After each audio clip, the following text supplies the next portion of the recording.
So Shannel is our business development manager, and she got put up to this talk by me. I told her what the topic was, and I'm not sure she was grateful for it. But I particularly said to her that in my experience, lawyers are really good about talking about, I suppose, their value insofar as what they do, but really awful at the bit where you actually ask for the money. And so we tend to try and slip it in at the end or avoid it altogether. And it's not good business practice. And so seeing as sales is one of Shannel's strengths, I asked her to help us with that. How do we do it better? And also just generally to get us to stop being ashamed of asking for money. So Shannel, why don't you kick us off? Yeah, sure. Hi guys, already been introduced. Yeah, I'm the business development manager here at FamilyProperty. So I'm aware I've spoken to a few of you, and if I haven't, I will be speaking to a few of you after this. I'm 100% sure. Sales. Look, everybody tends to walk on eggshells with making the sale. So I hope this kind of helps in the process. So just before I start, can everyone see my screen? Yep, great. All right. So the agenda for today, I'm going to talk about a few topics. The first being, and what I hear the most is, but I'm not a salesperson. I just don't know how to sell. You know, an introvert. I don't like it. I don't like speaking to people. You know, I get a little bit iffy when it comes to asking for my invoice. And, you know, if someone hasn't paid my invoice, how do I chase that? So you don't have to be a salesperson, and I will talk about that. But the main thing is we're selling a service. In your case, you're selling a service. So you really need to understand the difference between selling a product and selling a service, and how you then change your sales technique to suit your particular personal brand and what kind of service you're offering. And number 3, we're going to talk about how to sell services like a pro, because I want you all to leave this session, you know, saying that you can sell like a pro and really getting yourself out there. So the evolution of sales has changed so much dramatically. And now we're seeing that it's really not about selling anymore. It's about building trust and educating people. And your role as lawyers is to really, you know, ensure that you're building that trust and educating. And I can show you a few strategies on how to do that. So selling 101, I did have the word for dummies there, but I think Fiona must have taken that. So just to start, selling 101, number 1, look, it's easy. You have to source and find clients, but how do you do that? You have to use social media. So use all platforms, Facebook, Instagram, you know, really get yourself out there, whether you have to create an Instagram account. LinkedIn is amazing. I follow a particular firm, Mackinson Dapperture, on LinkedIn, and I find that James, who is one of the principals there, he actually does this coffee with James every I think it's like every Wednesday or something, where he talks about a certain topic and he's drinking coffee. So it's so niche, and his traction is unbelievable. So if you look at how many views he's getting on LinkedIn, he's getting, you know, maybe more than Kim Kardashian or something. But it really is quite important for you to use LinkedIn in a way that's going to generate sales. And of course, lastly, and what Fiona's touched on is organic networking. So attend those events and ask for those referrals. Don't be afraid to ask. The only thing that someone is going to say is no. And if they say no, well, just move on. You will get a referral. It just depends on how many people that you're asking. So expect the rejection, but take it on the chin and just keep moving on and keep asking. Number 2, just always make a great first impression. Psychology says that you have 20 seconds to impress someone. So your first 20 seconds are what people are going to think about you, and you really don't have past that to change their opinion.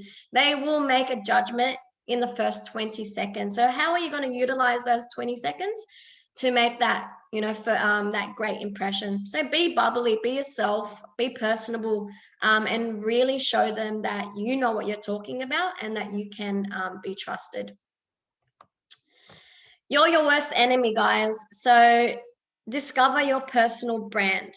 The worst thing you can do is, present yourself as something that you're not. So your personal brand has to really reflect who you are and your service and what you're providing. I did recently sign up one of a client to FamilyProperty, and I really loved her website. It really does kind of portray the person that she is. And this was prior to even meeting her. So prior to even meeting her, I did my research on the firm, and I found that it's a woman-focused firm. The firm has pictures of, Wonder Woman, and it's great. I find it's so catching, and it really does reflect her brand. And then when I met her, I'm like, okay, this all makes sense. So develop your personal brand. If you're a bubbly person, and you love networking and you love all that, get that out there in your website. If someone looks you up, they really want to see who you are, and what services you provide as a firm. Okay. Number 4, always follow up prospects. So the last thing you want to do once you get someone who's interested is say, oh, okay, I'll follow you up in 2 weeks, 3 weeks, 4 weeks. No, give them a definite answer. So I'll get back to you in half an hour. I'll send you an email in an hour. I'll send you an email in 45 minutes. Be definite and follow through. So deliver. And that's all I stress is, if I email you saying that I'm going to, if I'm on, doing a demo and saying that I'm going to email you after the demo and I completely miss that, well, that doesn't really show that I'm a very good salesperson, or in fact, I can't really be trusted. Number 5, convert the prospects into opportunities. And what I mean by that is, you really need to learn the difference between selling a service and selling a product, and convert these prospects. So follow up those clients who did show interest, follow up those inquiries, and get them over the line. And number 6, and I know you guys, some of you are doing this really well and some not so much. And I really want you to keep saying this to yourself. If this means looking in the mirror every single day and saying to yourself, I never have to be apologetic about price. If you know that your service is amazing, then you don't have to worry about your price. Okay, it's not what people are going to, you're not going to lose people. Don't be so scared. Don't feel like, oh my God, I'm going to lose this client, or I'm going to lose this to someone else, or oh my God. And if you do show that, it shows that you don't really have any value in the service that you're providing. All right, so what's the difference between selling a product and selling a service, and how selling a service might come across as a little bit more difficult, but in fact, it really isn't. Number 1, when you're selling a product, it's tangible, and when you're selling a service, it's intangible. So if I have an iPhone here, I know what an iPhone is expected to do. I know the camera quality. I know that, Siri is going to speak to me and tell me what the best restaurant is around the corner. I know everything that an iPhone should be able to do. So when I come to purchase that particular product, I have complete trust that that product is going to deliver exactly what it's supposed to deliver. A service, on the other hand, is completely different, because you're dealing with people, and people can be messy. So you really need to understand that difference, and you have to kind of set yourself at a higher level, or provide customer service that is impeccable and quite different to your competitors who might not be doing the same kind of great customer service that you're providing. Number 2, trust. Trust. It's paramount. You need your clients to trust you. If they don't trust you, they will not go with you. They will not sign your cost agreements. They just won't. So trust. And I'll go through some of the strategies on how to build trust next. Number 3, simplicity. So with products are simple, right? So again, if you're buying a rug from IKEA, or if you're buying flour to make, God knows, a cake, you know exactly what you're buying. It's simple, but a service can seem complex, and sometimes clients don't understand. And again, this really needs to be articulated in your vision statement and what you're actually providing. So if I go, for example, and I've seen this on a relationship coach website, and they're talking about something completely different to what relationship coaches should be providing, then I know that they're not really, their vision statement is a little bit.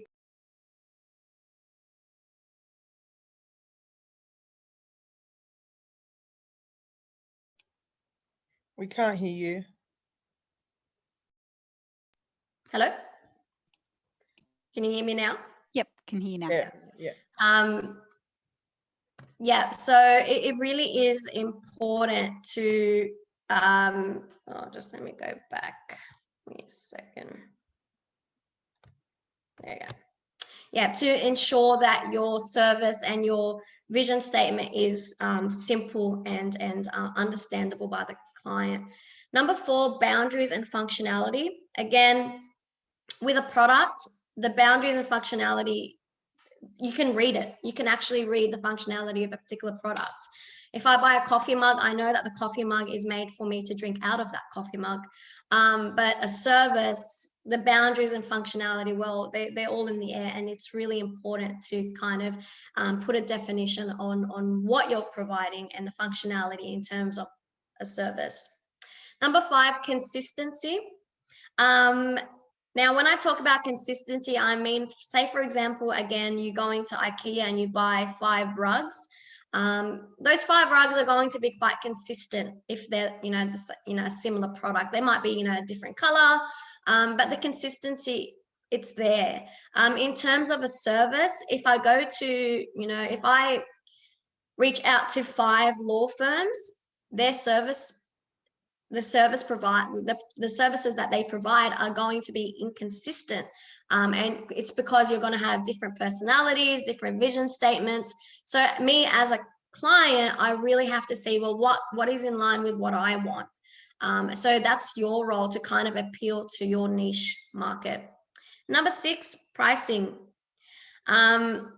It's easy to put a price on a product because you can compare it to other providers or other competitors to see where your product fits in. But in terms of a service, well, what are you going to charge, and what makes you different to another lawyer who's charging $500 or something like that, and why should you be charging $600 an hour? You really have to kind of put a price tag to your brand and be able to show reason as to why, I guess, you've chosen that particular price. So the question you all have been waiting for, I'm sure, is how to sell services like a pro. So number 1, you have to basically tell a story before you can sell a story. So you have to sell emotionally, and I do that in my kind of how I approach selling. I don't approach selling as like, here, this is a product, buy it. I say, well, here, this is a product, and I can show you how other firms have used it, and how they've said that it saved them so much time and their clients are loving it. You put an emotional connection to what you're actually selling, and people will see that, and that will flow through. So number 1, have a concrete definition of the service. Be clear and make that your vision, and don't change it. Stick to it. stick to your vision, and basically, yeah, be bold and yeah, just get that out there. Number two, I find using models, graphs, examples, analogies, or even like a referral statement from a client on a website is very, very eye-catching. And I always, every single time I do a demo, prior to the demo, I am looking at your websites to see those firms that I know that are doing really well, and how they're marketing their business. And I really do find that they're using graphs, they're using models, they're using pictures, they're using analogies, and they're providing examples. And of course, the last thing is an eye-catching and engaging website. So do your research before setting up a website. Don't just set up a website off the bat. I think you need to do some research. The content has to be really mapped out. So don't just, spend 5 minutes, spend a few hours, a few days just drafting some content, because this is really the main point, or the first thing that a client will see when they're looking up, for example, law firms in my area. And with your website, I do suggest getting some expertise, and reaching out to people that might know what they're doing. Facebook ads, for example, are a really good way to promote your business. Does take time, does take effort, but it will all pay. It will all definitely lead to something and lead to the sale, because everything that you're doing, every single thing that you're doing from the very beginning will lead to that sale. It's not just, do you want to buy this service? The main thing in how to sell services like a pro is you really need to accelerate and increase your path to trust. So you need to make yourself more trustworthy before and after engagement. So how do you make yourself more trustworthy before engagement? Well, you have to have a clear brand. So brand. Number two, just begin setting expectations. And one thing that I really love is creating and sharing free content. So I saw a client's website the other day that had podcasts that she created. I think that's a really, really great idea. And that does build trust, because if I want to go with this particular service provider and I look at their content and it's for free and I get to read more about them, I'll be more likely to go with you than someone that just has what we do about us, our firm, and that's it. I really want to know a little bit more about you. So yeah, get that free content onto your website. I've mentioned this before, but always follow inquiries on time. And 5, don't be afraid to challenge the status quo, and be brave and bold. So if you do have certain ideas, get them out there, because when you do challenge a particular client's perspective, they will be more likely to go with you, because you're providing them with an idea that they haven't really thought of. So it's challenging their notion of well, what is and how is this person, being a lot more different than someone else in the industry. Now, after engagement, so once you get that client on board, that doesn't mean that that's it, that the sales process is done and you can relax. You can relax, but you do have to keep going. And the more you keep going, the more referrals you get, because these clients, you want to make sure that they're happy. So be honest at times and act out of your own self-interest. So if you know that there's a particular service that you cannot provide, or if your client has brought something up that is not your area of expertise, I honestly stress this. Just don't do it. Tell them that that's not your area of expertise, and be honest. That will actually build a lot more trust. Refer them to someone who might know that particular topic a lot more than you do. So you really need to act out of your own self-interest at times. Don't always think that that's it. I just need this extra sale. I need this extra, contract.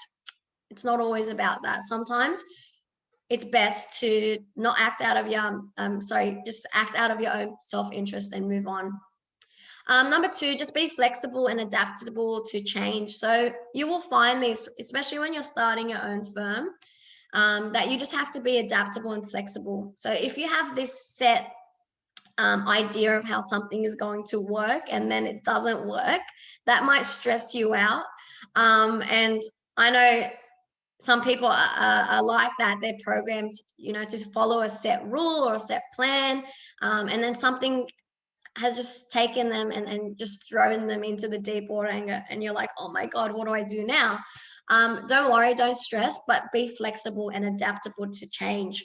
If you're finding a certain hurdle, just stop, do some more research, get a mentor and move on. And that's how we grow. And I think in sales, it's really important, because although one thing might work for 50 clients, something might not work for 20 clients that are prospectives, and you're losing out on those 20 clients because you're not being adaptable to change.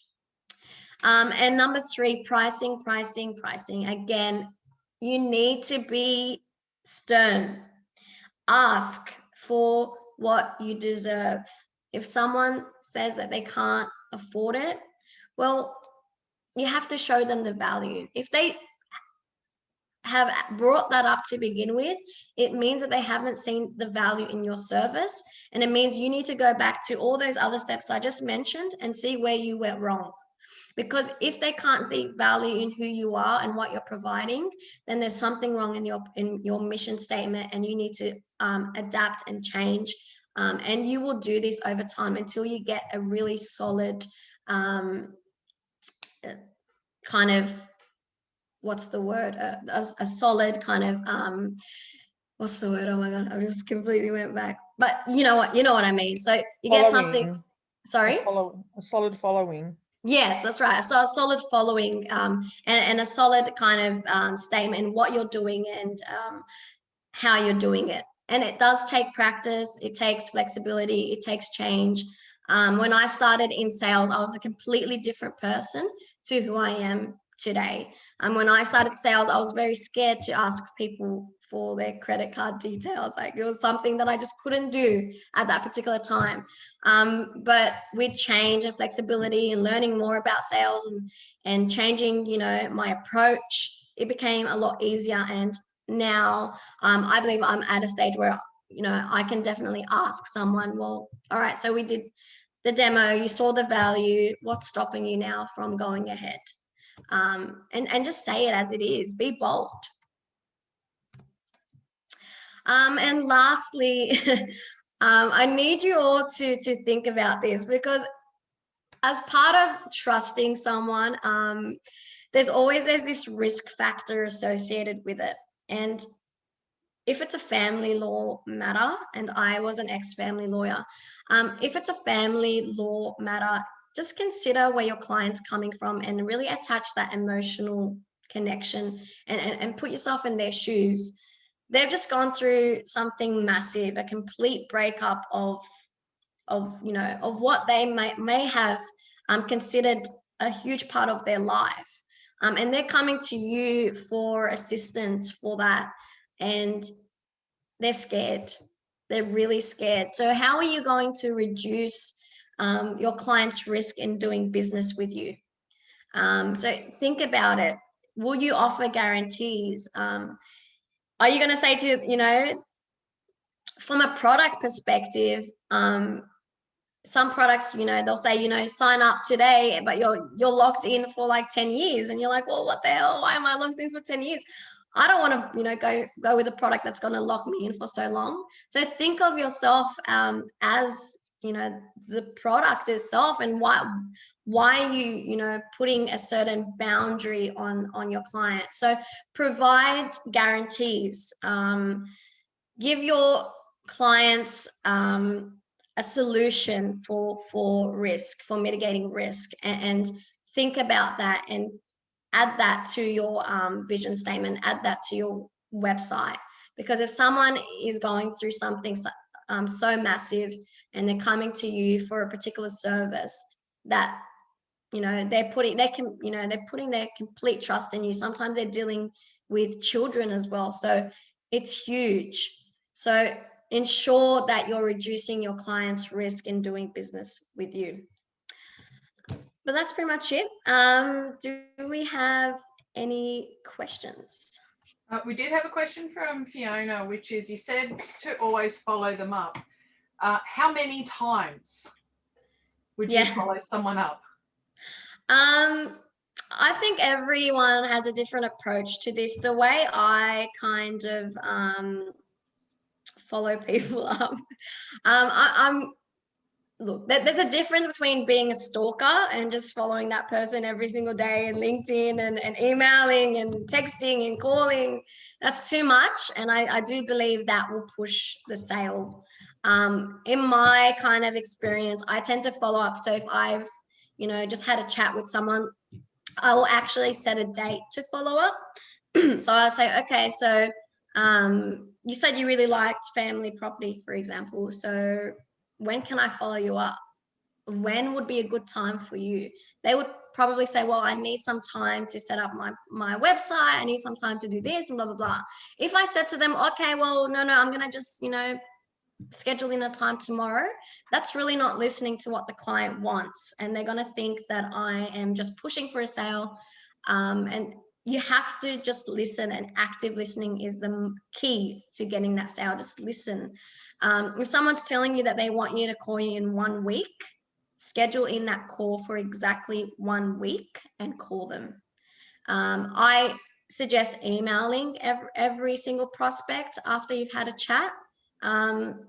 And yeah, once you have had a chat and they've shown interest, I suggest giving them a call and scheduling it in an actual time to give them a call. Because when you're letting someone know that in 2 days I'm going to give you a call, then they're going to expect that, and they will give you that time. And they'll actually listen rather than you just calling them out of the blue and pestering them. I think that's the best way to do it. All right, well, thanks for that, Shannel. We've got a feedback form in the comments. As I keep saying, all of our speakers are giving their time for free, so go ahead and give us some feedback on that. Shannel will be, oh yes, David has a question. Can I just have a quick question? It's probably a controversial one. What's your view on, like, for family lawyers, on the free appointment or the discounted first appointment versus no, you get value from your appointment and we charge for the first one? Do you have a view about that? Yeah, I think it does depend on your business model. I think if you do have a business model that's already quite successful, then offering a free consultation is definitely an avenue that you can follow through. If you're just starting out, I do believe that they should see value in who you are. And again, it goes back to how you set yourself up. So if you've just, you don't have a website, you don't have a LinkedIn presence, you don't have any social media, and you're asking for, $200 first consultation fee, why would someone pay that to you if you haven't already done the work? If you do have all that and you have a presence, you have referrals, you have a great LinkedIn presence, then people will pay. They're not going to question the $200. It's nothing to them. So definitely just see what you've done and where you've come from and how you've set yourself up as a business, and see if that model will work for you, David. Yeah, and it also depends on the business. So when I used to work for my father, who you all met earlier, and you remember he said that thing about 95% conversion rate? That's roughly right. I used to run the marketing there. We used to run first appointment was free, and a lot of people told us, why are you doing that? It's crazy. It really worked for us. And now that you've met him, you can probably understand why that worked for him, because he knew if he got them in the door and they met him, he would convert them. So that really worked for him. And others, it won't work as well for. When I do my marketing talk in an hour, one of the things I'm going to say to you is that a lot of marketing is about throwing stuff against the wall and seeing what sticks. So if you're running free appointments and all you're getting is tire kickers, well, stop running free appointments. If you're spending a lot of time on the phone answering stupid questions, start running free appointments on the basis that if they're not willing to book in for an appointment, I don't need to answer their stupid questions. And when I was at Cood and Corrie, the reason we ran free appointments is Bruce and I would just refuse to get on the phone with anyone who wasn't a client, not answering your question. If it's important enough, you will make an appointment. So it's about your practice and what works for you, and there's no reason you can't change it. Pick one, start doing that. Not working, change it. Try something else. Keep changing until you find what works. So sorry, Shannel, I know this is your talk, but No, of course. a lot of lawyers said to us, why are you doing that? That's crazy. You know what? It worked for us. It worked for him for 40 years. If it's working, do it. Yeah, because as I mentioned before, you don't have to be a salesperson, but it is all about just getting yourself out there and seeing what works for you. Because as I said prior, the person that I was as a salesperson a few years ago is not how I sell now. So it's all just trial and error, seeing what works for me and my brand. And you know, like anyone that knows me knows that I have tattoos everywhere, and my personal brand is very bubbly. I have red hair, come on. But how am I going to get lawyers to trust me? So you have to just change your vision statement according to who you are, and be true to yourself and get yourself out there, and you will see the sales coming through organically. They will come through organically. Just be yourself. And great points. It's about selling, selling yourself as well. So. And it'll look different for everyone. That's right. Yep. Thanks for that question, David. That was great. I'll move on to Tim, but Shannel will still be hanging about. If you've got any questions, put them in the chat and she will answer.